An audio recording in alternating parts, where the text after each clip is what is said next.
नमस्कार सर्वांना. श्री स्वामी समर्थ. श्री स्वामी समर्थ महाराज हे अखंड कृपामूर्ती आहेत. ते भक्तांवर अनंत प्रेम करतात आणि त्यांच्या उद्धारासाठी नेहमीच कार्यरत असतात. पण अनेक वेळेला भक्तांना प्रश्न पडतो की मी इतकी प्रार्थना, उपासना आणि नित्यसेवा करतो, तरीही माझ्या जीवनातील अडचणी का संपत नाहीत? स्वामी माझी इच्छा लगेच का पूर्ण करत नाहीत? या प्रश्नाचे उत्तर आहे ते म्हणजे योग्य वेळ. महाराज आपल्या भक्तांना कोणतीही गोष्ट योग्य वेळीच देतात, कारण ते आपला भूतकाळ, वर्तमानकाळ आणि भविष्यातील सर्व गोष्टी जाणतात. अनेक भक्त प्रार्थना करतात, नवस करतात आणि अपेक्षा करतात की त्यांची इच्छा त्वरित पूर्ण व्हावी. पण प्रत्येक गोष्टीसाठी एक दैवी वेळ निश्चित असते, त्यामुळे स्वामी हे सर्व काही योग्य वेळीच देतात. तर आजच्या व्हिडिओमध्ये आपण हेच जाणणार आहोत की महाराज हे योग्य वेळ आल्यावरच कृपा का करतात. स्वामी आपल्या भक्तांची श्रद्धा आणि संयम याची परीक्षा घेतात. जीवनात अनेक वेळेला आपण तात्काळ यश, धन किंवा समाधान मिळावे अशी अपेक्षा करतो, परंतु सर्व गोष्टी योग्य वेळीच मिळतात हे समजून घेणे गरजेचे आहे. कधीकधी स्वामींची भक्तिभावाने सेवा करूनसुद्धा आपल्याला अपेक्षित फळ मिळत नाही.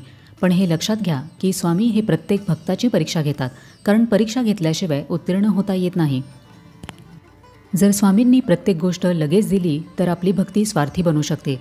पण जेव्हा ते वेळ घेतात तेव्हा आपली श्रद्धा अधिक दृढ होते आणि आपण स्वतःवर आणि स्वामींवर अधिक विश्वास ठेवतो. स्वामी आपल्या भक्तांना श्रद्धा आणि संयमाची शिकवण देतात. जो भक्त अडचणींमध्ये सुद्धा न डगमगता स्वामींवर श्रद्धा ठेवतो तोच खऱ्या अर्थाने त्यांच्या कृपेचा अधिकारी ठरतो. एखाद्या शेतकऱ्याने पेरलेले बी लगेच अंकुरत नाही, त्यासाठी वेळ द्यावा लागतो. पाणी, सूर्यप्रकाश आणि योग्य काळ आल्यावरच ते मोठे होते. तसेच स्वामींची कृपा ही योग्य वेळीच प्रकट होते. आपल्या जीवनात घडणाऱ्या सर्व घटनांना आपले पूर्व संचित कर्म कारणीभूत असते. आपले कर्मफळ तात्काळ मिळत नाही. काही वेळेला आपल्याला एखादी गोष्ट हवी असते, पण आपल्या पूर्वजन्मातील किंवा सध्याच्या कर्मांमुळे ती लगेच मिळू शकत नाही. आपण जे काही अनुभवतो ते आपल्या पूर्वजन्मीच्या आणि या जन्मातील कर्मांवर अवलंबून असते. जर एखादी व्यक्ती आज मोठ्या संकटात आहे तर कदाचित ती परिस्थिती तिच्या भूतकाळातील कर्मांमुळे उद्भवली असेल. स्वामी हे परब्रह्म आहेत. ते आपल्या कर्मांचा पूर्ण हिशेब ठेवतात.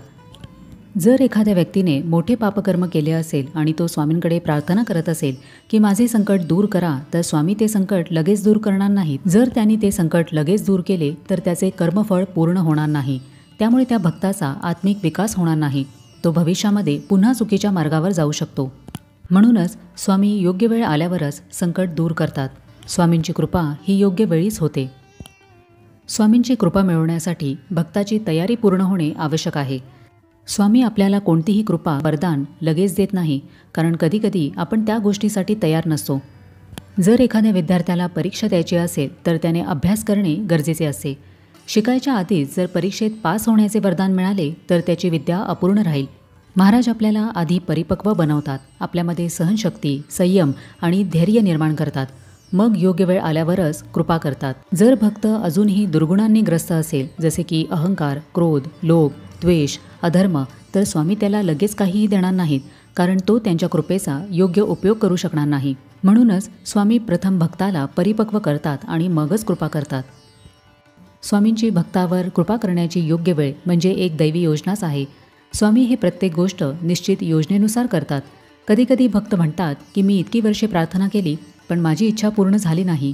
याचे कारण म्हणजे आपण एखादी गोष्ट मागतो तर ती आपल्यासाठी योग्य आहे का हे फक्त महाराजच जाणतात. स्वामी हे केवळ एखाद्या व्यक्तीचे व्यक्तिगत हित बघत नाहीत, तर संपूर्ण सृष्टीचा विचार करतात.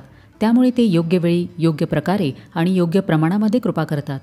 जर तुम्ही एखाद्या गोष्टीसाठी प्रार्थना केली आणि ती लगेच मिळाली नाही, तर याचा अर्थ असा नाही की स्वामींनी तुमची प्रार्थना ऐकली नाही. याचा अर्थ असा आहे की स्वामींनी आपल्यासाठी सर्वोत्तम योजना आखलेली आहे.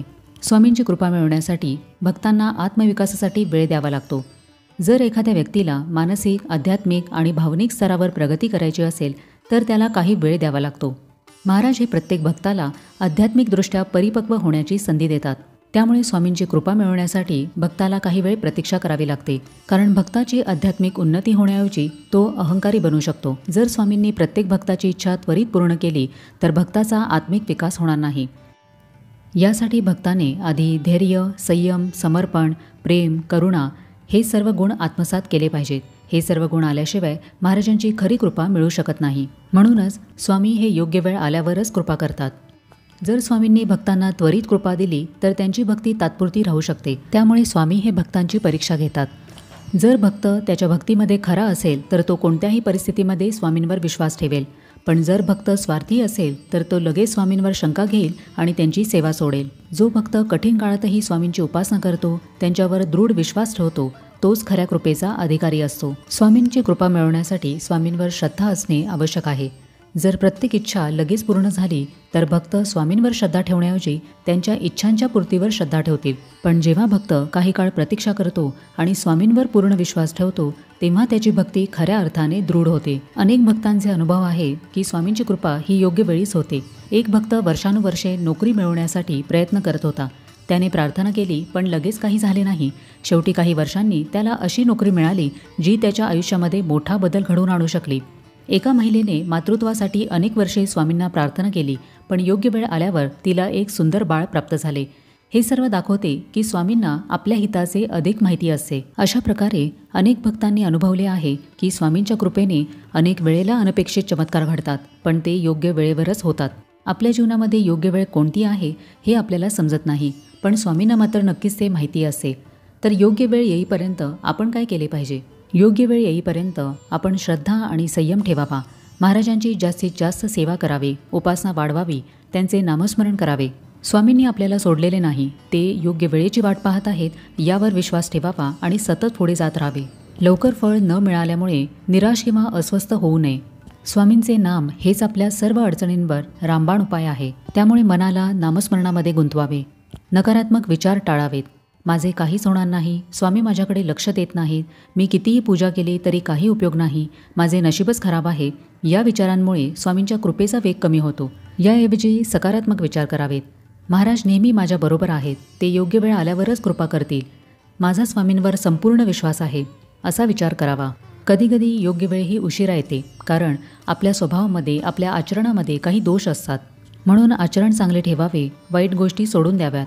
स्वामींनी आपल्याला जे काही दिले आहे त्याबद्दल नेहमी कृतज्ञता व्यक्त करावी. स्वामींनी मला आजपर्यंत तारले आहे, जपले आहे. स्वामींनी मला अन्न, वस्त्र, निवारा दिला आहे. स्वामींच्या कृपेने मी आजही आनंदी आहे. अशा प्रकारे कृतज्ञता व्यक्त केल्याने स्वामी अधिक लवकर कृपा करतात. स्वामींच्या कृपेची वाट पाहताना नेहमी संयम ठेवून आनंदी राहावे. स्वामींच्या भक्तिमार्गामध्ये आपली पात्रता वाढवण्याचा प्रयत्न करावा. त्यामुळे ध्यान, पारायण आणि सेवा उपासना वाढवावी. स्वामी सर्व काही पाहत असतात. योग्य वेळ आल्यानंतर आपल्याला ते आपल्या कष्टांचे, आपण ठेवलेल्या संयमाचे आणि आपण स्वामींवर ठेवलेल्या विश्वासाचे फळ ते आपल्याला नक्कीच देतात. जर एखादी गोष्ट लगेच मिळाली तर आपण तिची किंमत समजू शकत नाही, पण जर ती खूप मेहनत आणि प्रतीक्षा केल्यानंतर मिळाली तर तिची खरी जाणीव होते. म्हणूनच स्वामी आपल्यावर वेळेत कृपादृष्टी करतात, जेणेकरून आपण ती कृपा योग्य प्रकारे स्वीकारू शकू आणि त्याचा उपयोग करू शकू. स्वामी हे कोणतीही कृपा योग्य वेळीच करतात, कारण आधी भक्ताची परीक्षा घेतली जाते. त्याच्या कर्माचा हिशेब पूर्ण झाल्यावर स्वामींची कृपा होते. आपला भक्त योग्य पातळीवर पोहोचला की स्वामी त्याला हवे ते देतात. काही वेळा आपण जे मागतो ते आपल्या भल्याचे नाही, म्हणून स्वामी ते देत नाहीत. श्रद्धा, धैर्य आणि सहनशीलता वाढवण्यासाठी स्वामी वेळ घेतात. त्यामुळे स्वामींवर संपूर्ण विश्वास ठेवा, त्यांच्या कृपेची वाट पहा आणि योग्य वेळ आल्यावर ते नक्कीच तुमचे जीवन बदलतील. तर कसा वाटला आजचा व्हिडिओ हे मला कमेंट करून नक्की सांगा. आपण भेटूया आता पुढच्या व्हिडिओमध्ये. तोपर्यंत सगळ्यांना श्री स्वामी समर्थ.